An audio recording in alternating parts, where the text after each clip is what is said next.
Okay, let us start actually this first lecture on black holes.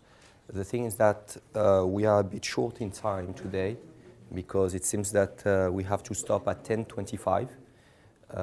Then they will clean the room and then there is some ceremony, I think, just after. So we have like less than an hour or 50 minutes. So I will just have time to introduce the thing and then we have a second lecture. I don't know how long it will be and when exactly. So Sushant will tell us after. Okay, so the idea is the following, is that I don't think that I have much to tell you about motivations for black holes. This is really the time to do black holes, now that we know gravitational waves exist. We knew that before. We saw the test of general relativity. There was an indirect test already in 40 years ago about these two pulsars which are rotating, but now we have a direct observation. So what can we do with that? There are different steps. One is, of course, to find some solution, some black hole solution. In GR, if we don't have rotation, the solution is unique and it's called Schwarzschild solution. If there is rotation, it's called Kerr solution. If there is a charge, maybe it's not too much physical, so I will not talk about it. So you have mostly a mass and an angular momentum to characterize actually a black hole. So we say that there are two charges, mass and angular momentum. Now in modified gravity, when you add a scalar field, you can have what are known as hairy black holes, in the sense that you get something which, hairy in the sense that a black hole is a very simple object. This is the simplest object that you can imagine. If I want to characterize this table, for example, I will have to say a lot about the volume, the density, the composition, the temperature, etc., etc. The black hole, if I know just, for example, if we take just Schwarzschild, if I know the mass, just one parameter, I know what is the temperature, because it's proportional to the mass. I know what is the surface, because it's proportional to the mass. I know everything about it, entropy, etc. Everything will be just proportional to the mass. So the most general case would be mass and angular momentum. With only two parameters, I know exactly everything about the black hole. So it's a very, very simple object, the simplest object that we can see in nature. And so hairy, so in that sense, it's like a bald person that is very simple. But if you start having much more complexity, that you have not only two parameters, but let us say 100 parameters to characterize your black hole, then you say that it's a hairy black hole. That it's much more complex. When you have hair, you can imagine any kind of haircut, etc. So it becomes much more complex. So when you add a scalar field, you can have really much more parameters. Now these parameters, we can observe them or not with gravitational waves. So observing gravitational waves can tell us about if we have a modification of gravity or not, if we have some scalar field which is present, or vector field, or whatever field actually which is there. So it's very important actually to study that, and we will see how this will appear actually. So there are different states. One is just to have a solution. Maybe the solution will be just Schwarzschild. There are what are known as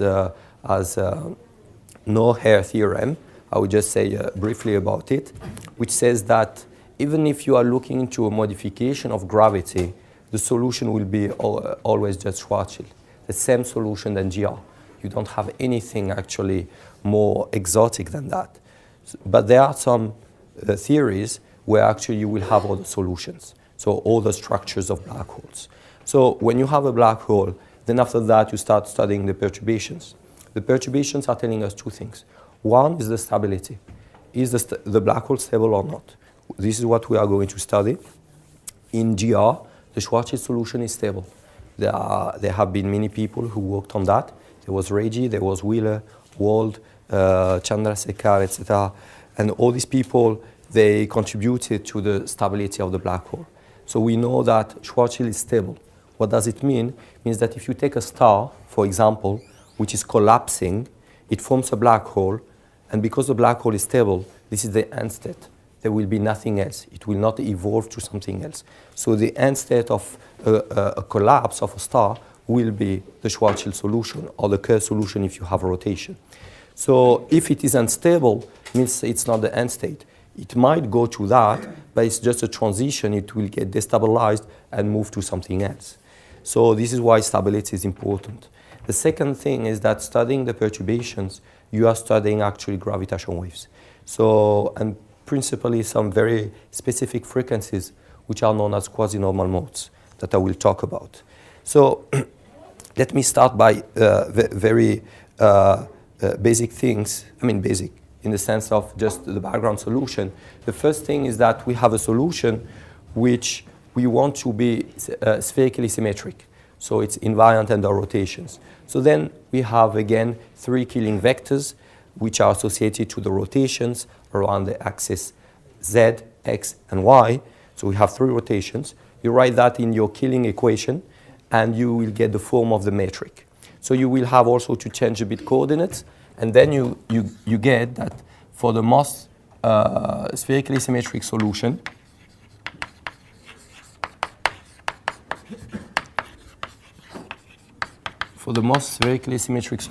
the metric will have a form which is like that.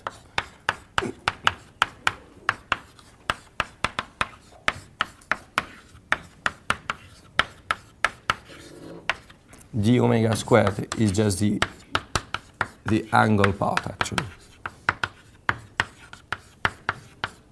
Okay, so this is not assuming anything else, just symmetry.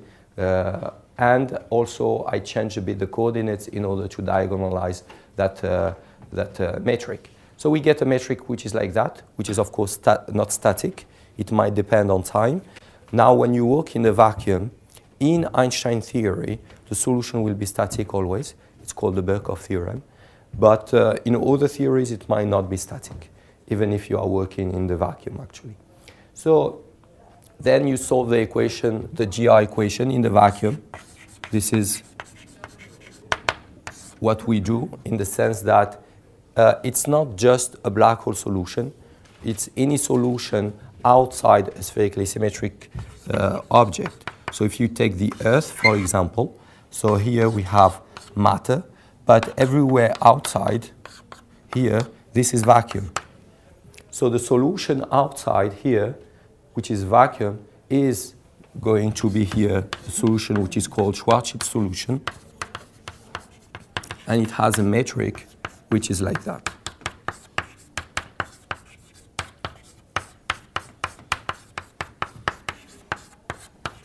This is the first solution, exact solution, which came out in GR. This is a simple solution, and it is solution of the equation of general relativity in the vacuum, so there is no energy momentum tensor. So you just kill the energy momentum tensor, you don't have T mu, you consider a metric which has this form, because this is for spherically symmetric spacetime. You plug this into the equations and you start solving. First thing is that you will see that the spacetime will be static. It will not depend on time. And then you will find that it gets exactly this behavior where m appears just as a constant of integration in your resolution of the equation. Okay, so that is what you get. This is in GR. In general relativity, the picture is very simple. You have one solution, and that's it. When you are working in modified gravity, you might not have only one solution.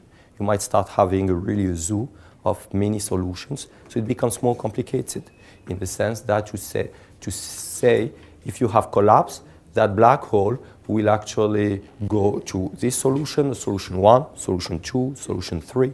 You might not know. So studying the stability is interesting to discriminate and say which one are stable and which one are not. Certainly, the collapse of an object will go to the stable solution.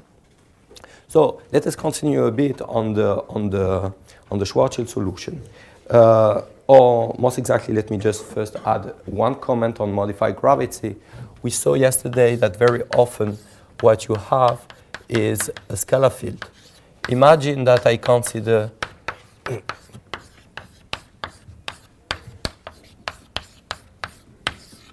scalar field like that, and we saw that many theories, they can be transformed into something like that.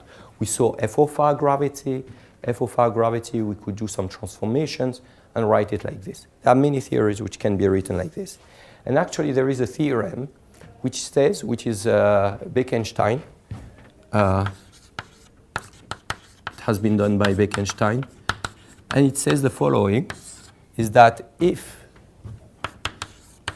phi times v prime of phi is positive, if you have this condition, so you look to the form of the potential. If you have this condition, then the solution is Schwarzschild.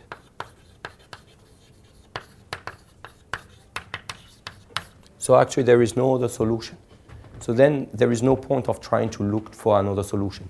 Any other solution will not be a black hole, in the sense that it will not have a horizon, it will be a naked singularity. This condition can be written also in a different way, saying that the second derivative of the potential is positive. So imagine you start with an f of r theory. It's a fourth order differential equation. It's very complicated to find a black hole solution.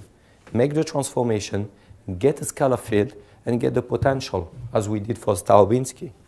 Then look to the form of the potential. If it is like this, convex, or it has this form here, then you know that there is no point of trying to find a solution. Solution will always be like in GR. It's trivial in that sense. So what you are exactly telling, that if you put this condition, yes, and you take this action, yes, and then you have equation of motion, yes, and then if the first condition is satisfied, then your solution would be a Schwarzschild solution. exactly. Okay. And what do you mention about naked singularity?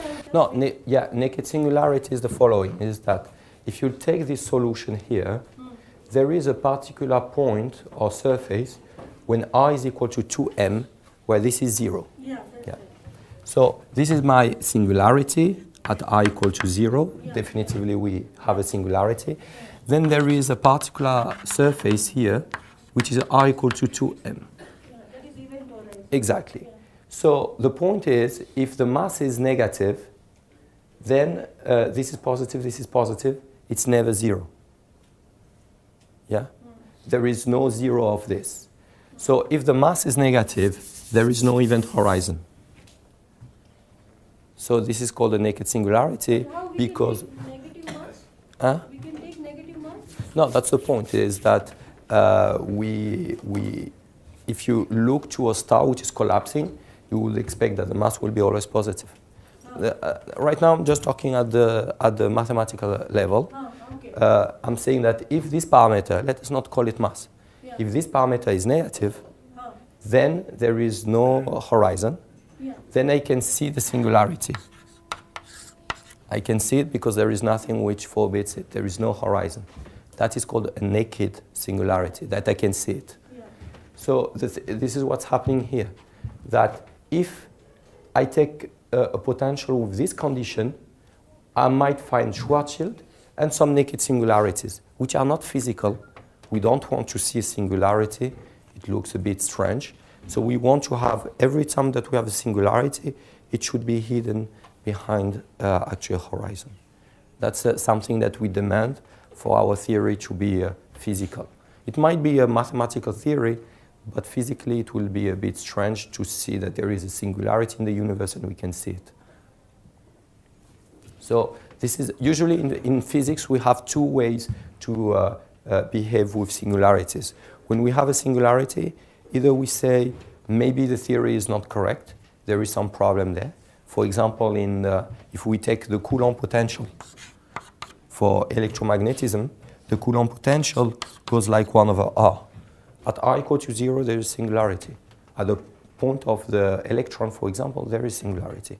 But we know that that singularity comes just because it's a classical solution. If we quantize the theory, then the singularity will disappear actually. Quantum theory solves the problem. We believe that for gravity, maybe it might be the same.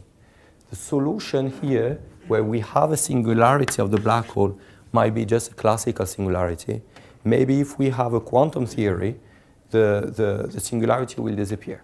But for the moment, we don't have this. We have just access to a classical theory. So because of that, to have a horizon makes it very nice, because at least we hide it and our theory is consistent. Yeah, but if you take m negative, why horizon will not come? What is the reason? If m is negative, so let us take m equal to -1. Then I have this. Yeah. R is positive. Yeah. This is positive, this is positive. It's never 0. It's always strictly positive, this. Yeah. And the horizon is when this is equal to 0. So it will never happen, actually. There is no R, no radial distance where this becomes 0. It's always strictly positive, actually. Yeah. So the horizon exists if the mass is positive. That means modified gravity can give possibility of naked singularity. Yes, in the sense that actually any theory can give that, even GR, if the mass is negative. It depends on the sign of the parameters. Now, in modified gravity, you might have some parameters here, and you don't know what are these parameters, and maybe these parameters will come in the solution, and if you take them positive, negative, or something like that, it might give a naked singularity or not. Excuse me, sir. Yes. Please summarize that the significance of singularity in classical and the quantum aspect. In the classical, we agree that it's 1 over r. This is the Coulomb potential. So at r equal to 0, I have a singularity. At the quantum level, the particle is not localized in a point. We have a wave function, okay? When you just go to Schrödinger equation, for example, the Schrödinger equation, you still put some classical potential. But if you go completely in the quantum electrodynamics, you just have a wave function, it's not localized, and you don't have anymore a singularity at r equal to 0. You have a wave function, and there is a probability of the particle to be somewhere, but there is no position where you will find that 1 over r comes as a singularity. So because it becomes a bit more blurred in some sense at the quantum level, you don't have a localized particle in one point, you don't get a singularity. Can we infer it as a field? Yeah, it's a field. It's a field, it's a wave, it's a particle. So at the quantum level, you are just having some probability of having a particle somewhere, and the singularity at r equals 0 will disappear completely. Now, if I want to tell something about quantum gravity, in 4 dimensions, it becomes very complicated. We don't have a consistent theory. But in 3 dimensions, it's much simpler. So people, they work that in 2 + 1 dimensions. So 1 for time and 2 dimensions of space. Here, things are much simpler, and people did the calculations. And the idea is maybe the picture that we get here, maybe finally in 3 + 1 dimensions, it's more or less the same. So learning something here might maybe tell us something about the real world, actually. So in 2 + 1 dimension, in 3 dimensions of space-time, things are simpler because there is no gravity. There are no gravitational waves. So there is no point of quantizing gravity because there is no gravity. So then it's much simpler to quantize matter fields, etc. And there is a recent paper by Zanelli, for example, where he's showing that in 2 + 1 dimensions, if you start with a naked singularity, like this, you have a naked singularity originally, you quantize your theory in 2 + 1 dimension, and the quantum theory brings a horizon. So the horizon appears just at the quantum level. So the singularity does not disappear, but a horizon is formed just because of quantum corrections, actually. So it's pretty interesting, actually, because maybe something similar might happen in 4 dimensions. That even if we have something which is originally, it should be a naked singularity, just because of some quantum fluctuations, a horizon might form and hide actually the singularity.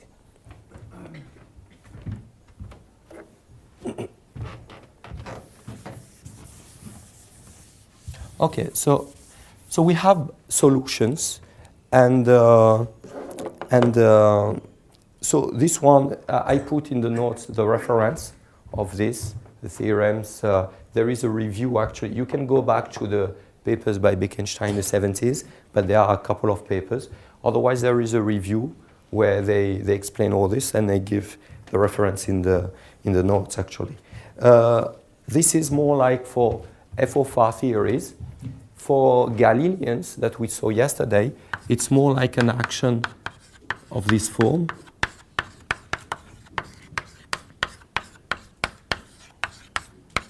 So you have more an action like this. You don't have a potential, but you have higher derivatives. And people, they proved also a theorem which says that the solution is Schwarzschild. So there is no point of trying to find a solution. Here also, you will have only Schwarzschild. So there are many called no-hair theorem. They are called like this, no-hair theorem, which says that finally, even if we have a very complicated theory, at the end of the day, we might have a very simple solution, which is just the Schwarzschild solution. So very often you will have only Schwarzschild actually. Okay, so imagine that we have Schwarzschild. It's interesting to try to find exact solutions, but most of the time you will fail to find a new solution. Most of the time you will find just that there is Schwarzschild. Remember I was talking the first days about what is called the Staubinski model.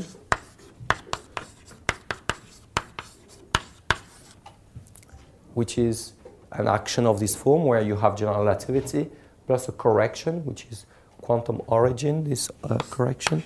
Then the solution is unique and it's Schwarzschild also. So there are plenty of models where you will find only Schwarzschild solution.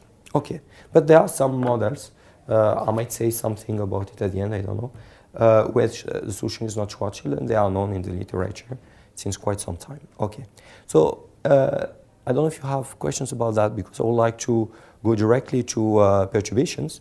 We have only actually half an hour. It's fine? Okay, so let's go to the perturbations. I will try for perturbations to give the basis. After that is just calculation. Calculation is, you can use Mathematica, Maple, anything, or just do it by hand. I will recommend to do it the first time by hand to understand how it works. But at the end of the day, it's just a calculation. This is not the complicated part. The complicated part is to understand how we do perturbations. What should I write, actually? So let's do it for GR. In GR, my equation is the following. Minus half R mu minus half R G mu equal to 0. So I consider that I'm in the vacuum. T mu is 0. And I'm going to do a perturbation of that. So I have a geometry, and I will try to make a perturbation of that. To study this equation is a bit maybe complicated. I will simplify it a bit. If you take the trace of this equation, you get minus R equal to 0. Plugging this back, you get R mu equal to 0. So actually, I will study the perturbation of R mu equal to 0 because this is equivalent. So what I'm going to do is just, as before, to say that my metric, like in cosmology, that this is some background metric plus some perturbation. This is going to be, for example, Schwarzschild solution. And this is the perturbation, means that H mu should be sufficiently small, actually. So this is what we are going to do, actually. One is the background metric, and the other one is just the perturbation. This is called, and we are going to expand it at the linear order. So I'm going to write the perturbation of R mu equal to 0 at linear order. So I will expand this, but at linear order in H mu. So I will have an equation of h mu equal to 0. This is what I want. And I will study this h mu. Now, stability means that h mu, whatever it is initially, it will actually just go away. It will decrease with time. And then at the end, asymptotically in time, I will just get background. So the perturbation h mu should decay in some way. That will be stability. We will see it in a more precise way just after. What else can I say at this level? Yeah. Okay. Yeah, well, in which regime, let me just say a bit about the physics here. In which regime actually this will be appropriate to use. Imagine you have two black holes. And you are studying these two black holes which are going to merge and form only one black hole.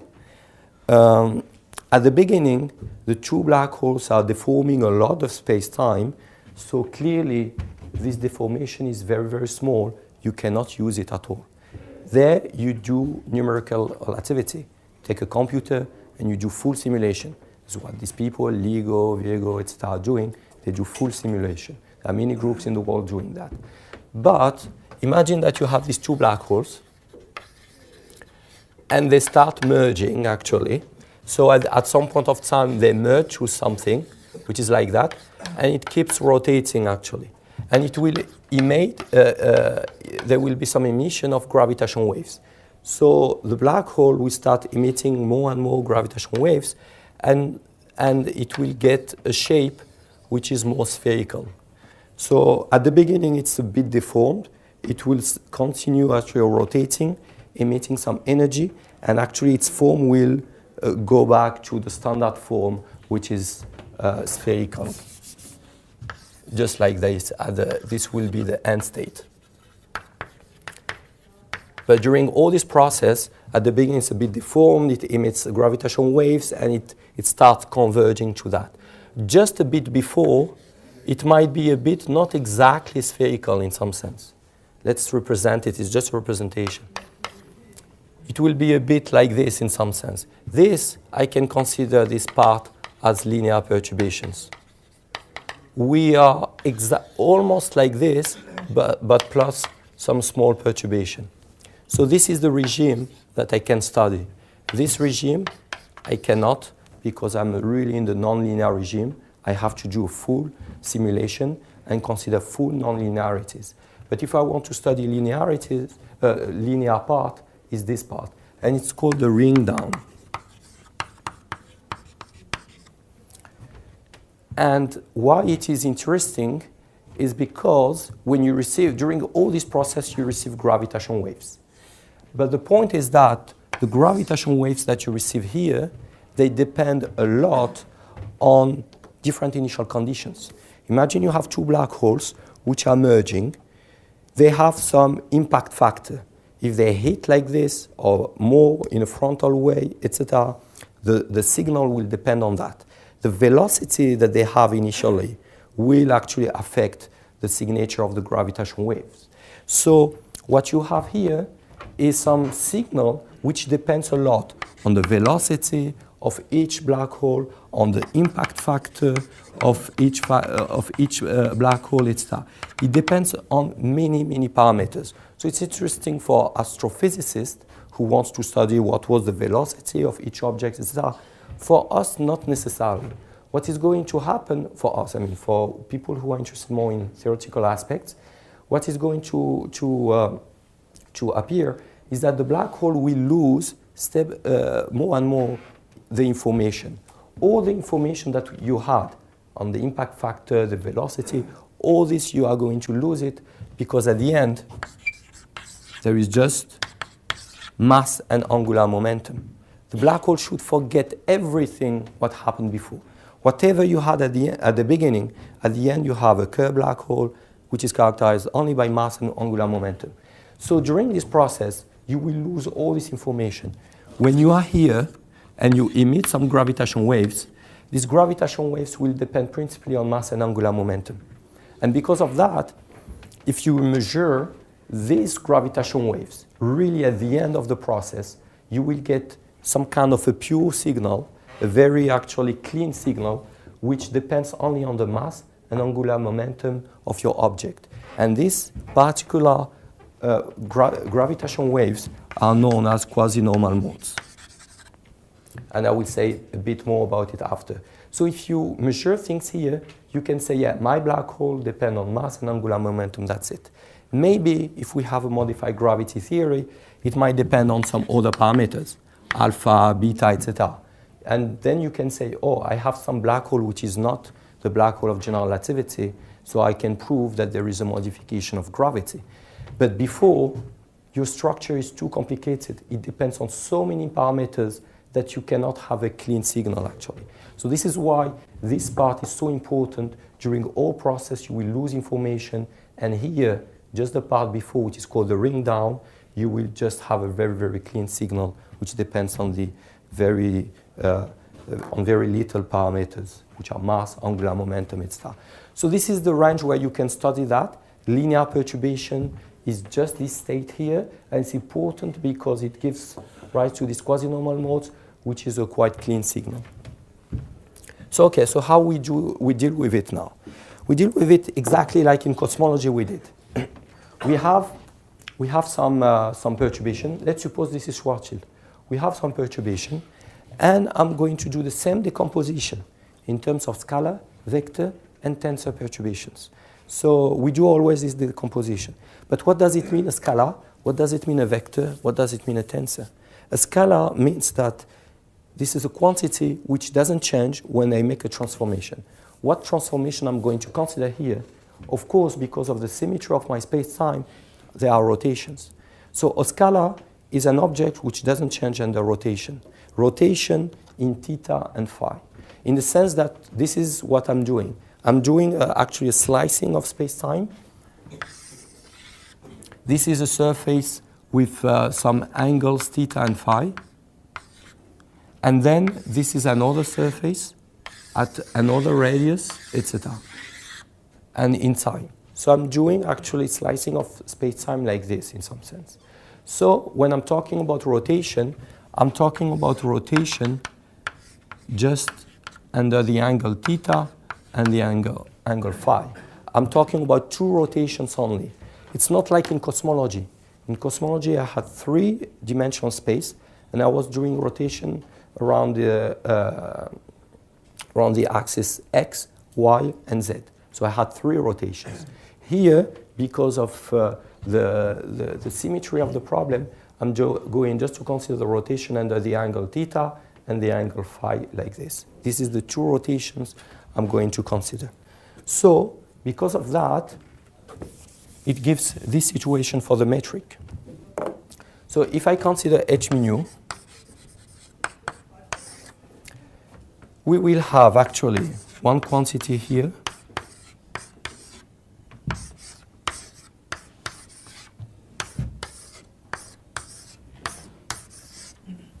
So this is going to be actually my metric, 4 by 4. This you have actually, it's 1 by 1.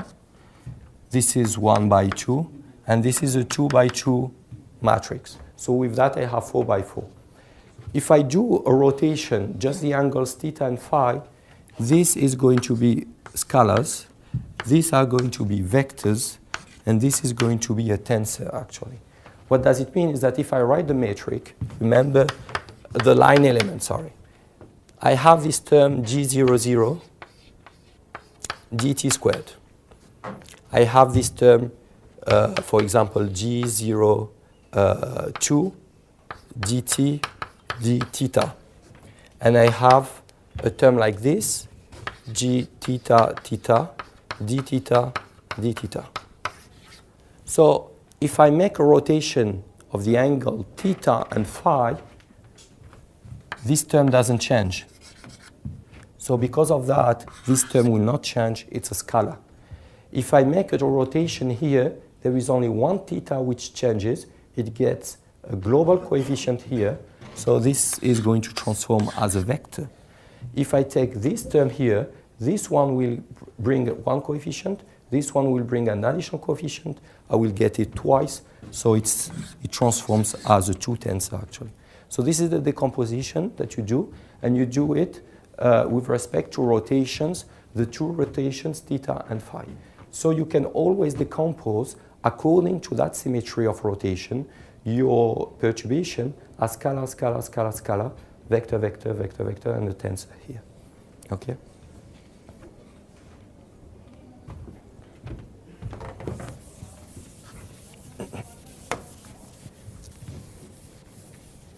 Okay, so now the thing is the following, exactly like in cosmology. In cosmology, it was a bit different. It was a 3 rotation. So we had one scalar here. All this was one vector. That was one vector. And we had a big tensor 3 by 3 here because it was rotations and the 3-dimensional rotation. Here we have a bit different structure, but it's the same logic. But we will continue on the same thing, that when the Elmar Theorem, if you have a vector, you can decompose it into a pure vector plus the derivative of a scalar. So this vector contains some scalar. This tensor, we can decompose it also into a pure tensor, the derivative of a vector plus some scalar. So we do this decomposition. It's not called the Helmholtz decomposition, actually. It's a kind of a generalization of that. This is called the Hodge decomposition, but it's the same logic. So I don't know if I should write it in a formal way or not. Maybe just the ideas. The mathematical, more formal thing will be in the notes. So actually what you will have is more or less, if you have a vector here, let me write it Vi, I can transform it into some form of pure vector in the sense that the derivative of this, the covariant derivative will be 0. So I should maybe say one thing is that I have yeah, it's not important.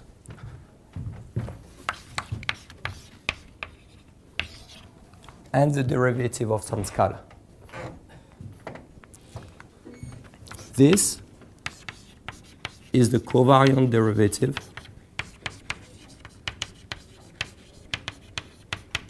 in the space theta phi. Means that in the space theta phi, you have a metric, which is this one. So I will call it gamma.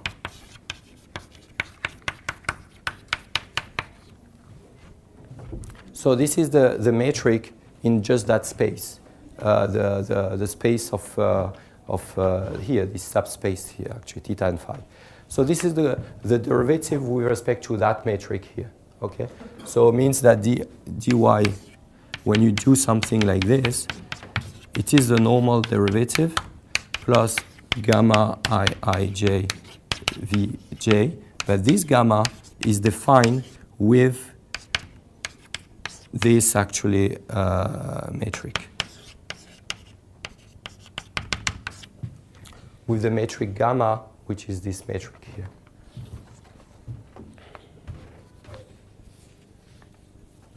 So this is exactly the same decomposition, the same logic, that you have a pure vector, that the divergence of it is 0, and you have the divergence or the gradient of some scalar. So we generate one additional scalar.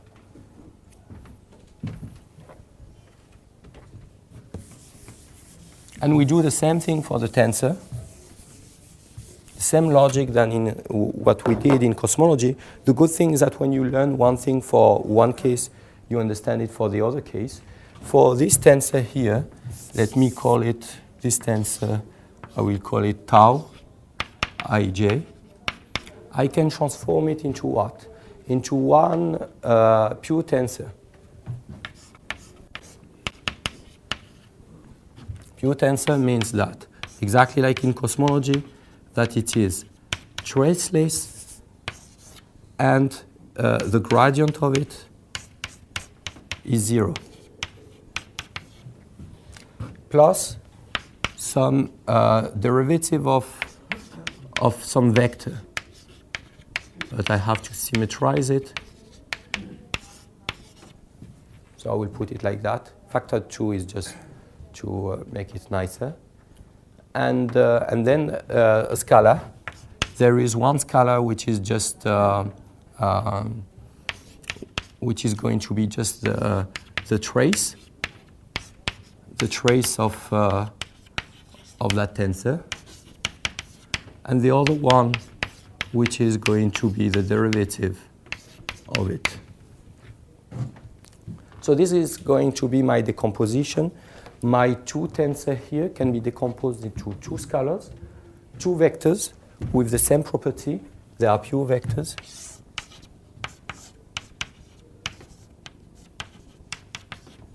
So the divergence is 0. One term here which is just the trace. The trace is always a scalar times the metric that we have here, plus the double derivative. So exactly the same logic that what we saw for cosmology when we did this parallel and orthogonal thing.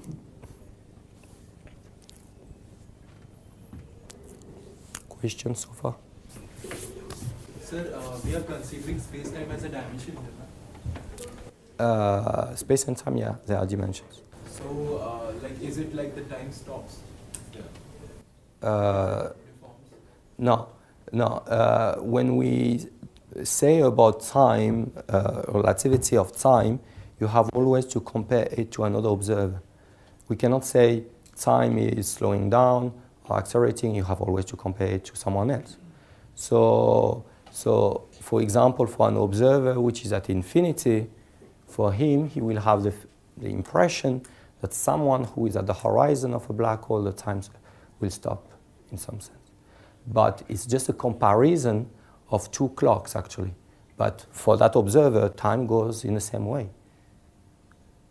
For that observer, nothing happens, nothing funny happens. That observer will cross horizon, and he or she will not even notice it. But for the other observer, when you compare the two clocks, then things are different, because the signal would take an infinite time because of gravitational redshift, etc. So then it appears as a deformation between them. But it's exactly, in some sense, the same example that I was talking about yesterday about redshift, that there is someone who is emitting some signal in the past when the universe had this size, and we receive it at another moment when the universe is much bigger. So you compare two observers at different moments, actually, in the history of the universe. So you have two different frames. So then comes this difference that you will call redshift. Here it's exactly the same thing. It's just a difference between two observers. But it's not that the time that the person will feel time going faster or slower. But what I feel, the thing is that that when two black holes merge, Yeah. okay, and suppose if I take two particles or two objects and try to merge it, then you will not have gravitational waves. And if two black holes will merge, you have gravitational waves. No. That is the thing, because if there is a high curvature. No, Means around the black hole, and due to that merger, it will give ripples in space-time medium, no? No, actually, gravitational waves are always produced. Right now. Yes, but it is not noticeable. What Yes. I mean to say. Yes. Yeah. If It I do this, I'm producing right now gravitational waves. Yeah, but it is not. It is negligible. Yes. Like each and every particle, that wave-particle duality we have. But in this chair, we cannot observe this wave nature. Yes. It must have, but we cannot. Yes. Like that. Yes. So, but in black hole case, why we are observing? Because of what I think, that because of very high curvature. And density is also very high, and the space-time near black hole is highly curved, no?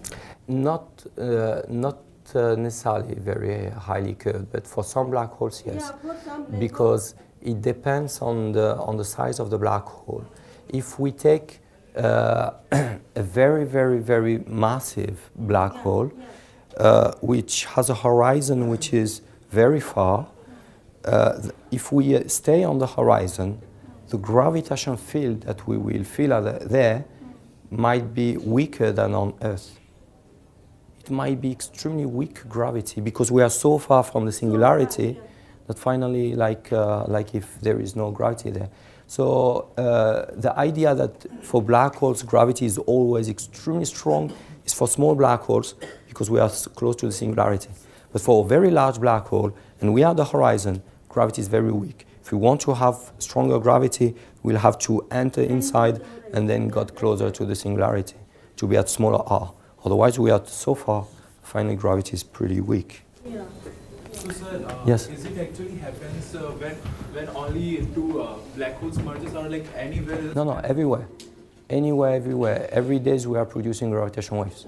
Maybe one day, when in 1,000 years, we will be able to produce gravitational waves in a lab and study that.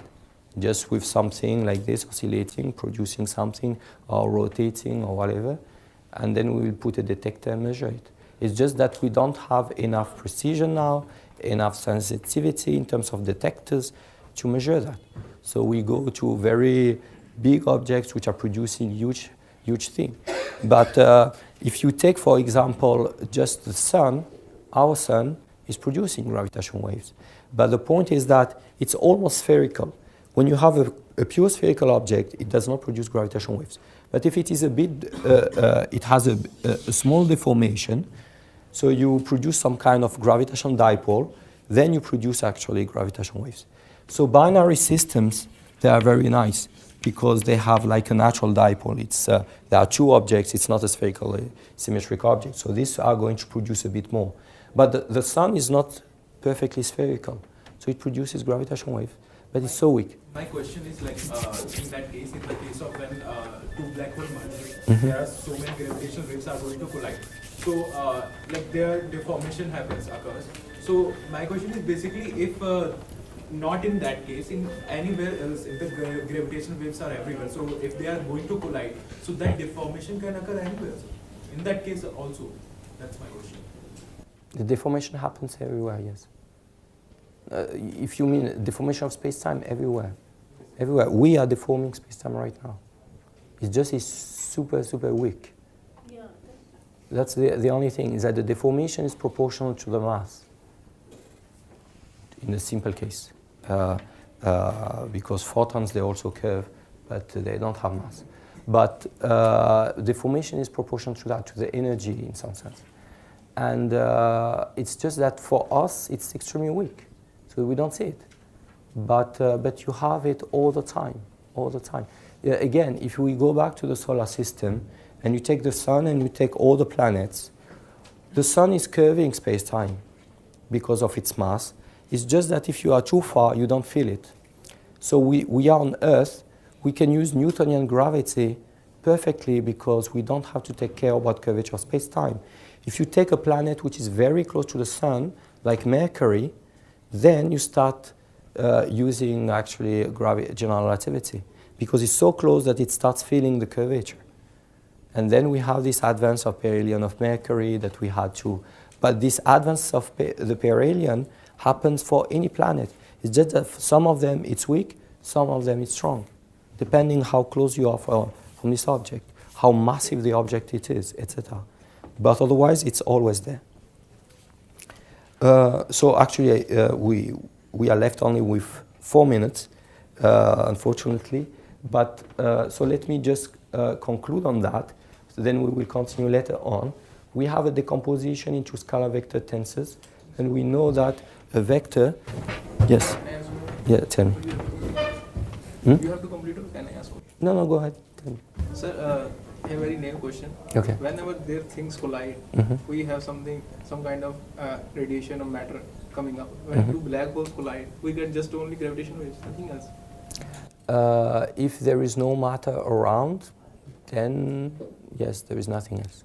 If there is matter around, then you get gamma ray bursts and things like that. And sir, when two masses, M1, M2, and when they collide and merge, their total mass will be M1 plus M2, or there will be some less mass we added? No, we get a part of that energy in terms of gravitational waves. The gravitational waves, they carry some energy. Energy is mass. So at the end, when you have M1, you have M2, you merge them, you don't get M1 plus M2. You get a bit less, and what is less is what is lost in terms of gravitational waves. There is my question. If the gravitational waves are carrying the energy So I did not know that this spherical bodies, they will not emerge the gravitational waves. That means when it is not spherical, it is now losing some mass to produce these gravitational waves. That's why it will become spherical. Yes. Yes. But